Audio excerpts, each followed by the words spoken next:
Hi guys! This is Abenido Camix TV sa inyong YouTube channel. Ayan, welcome sa ating YouTube channel.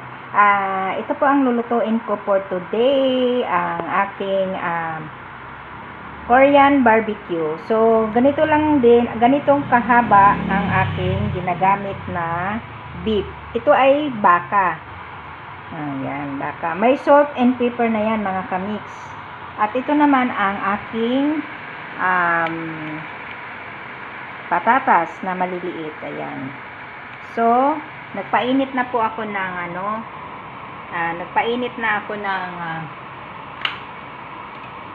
olive oil dito sa aking bakal. Ayan. So, itong Korean barbecue, ito po ang aking ingredients. Yan, mayroon na yung timpla. Ito po ang aking ginagamit na Korean barbecue. Ayan.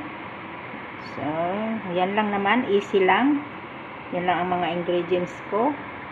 So, let's see mga kamix kung paano ko lulutuin ang beef Korean barbecue. So, umpisahan na natin muna sa patatas mga kamix. Ipiprito muna natin siya. Ipiprito muna natin siya mga kamix.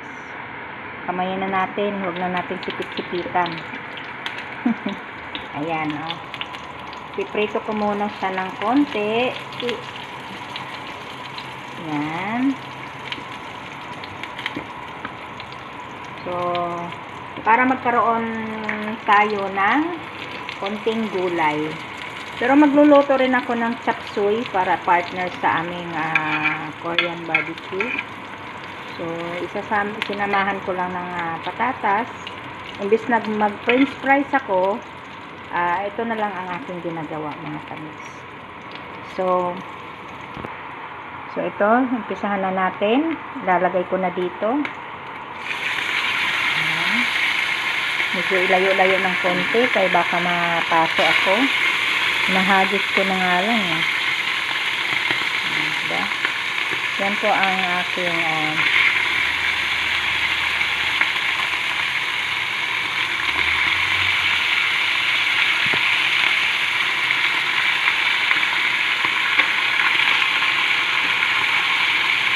madali lang siya mga kamix lutuin.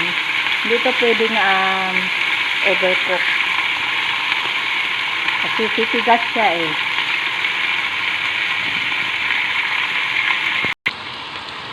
So, yan, balik ka rin muna natin.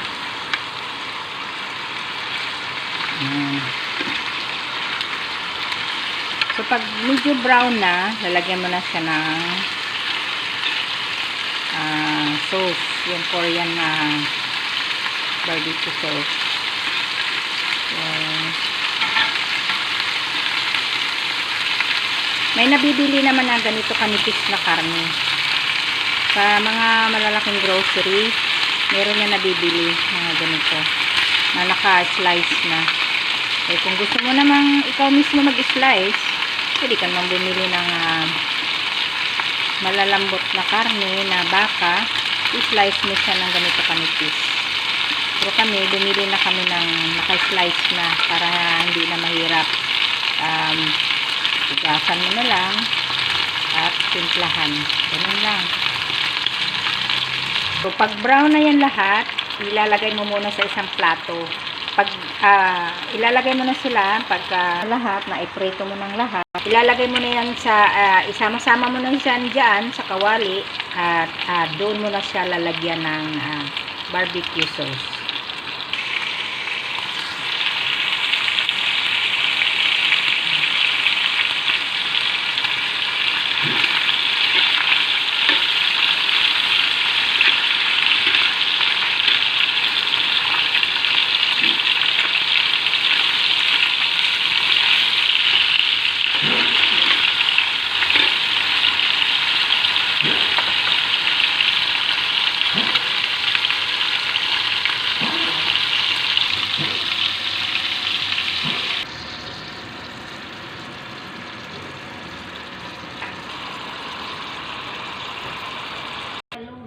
So, ayan mga kamix. Akin na lang yung talong.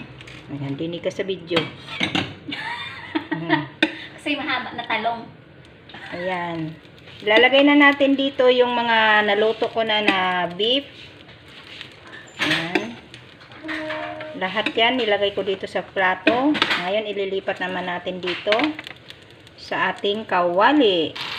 So, yan na po mga kamix ang aking chicken beef barbecue Korean. Ayan.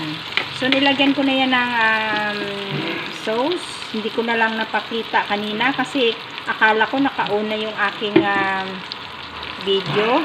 Yung pala ay naka-stop. Ayan. At i-off na natin para yung kanyang sauce ay hindi matutuyo.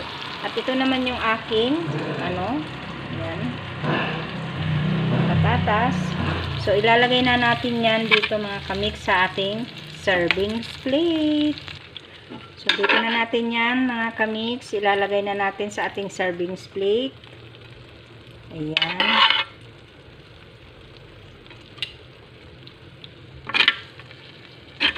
So, ganun lang po ka-easy mga kamix. So, thank you for watching. Sana'y nagustuhan nyo ang aking recipe for today. Ang aking beef Korean barbecue. So, yan lang po. Ayan. Para magkaroon tayo ng konting gulay, nilagyan ko siya ng patatas. Ayun. So, bye-bye! Mama. Sana'y nagustuhan nyo. Enjoy!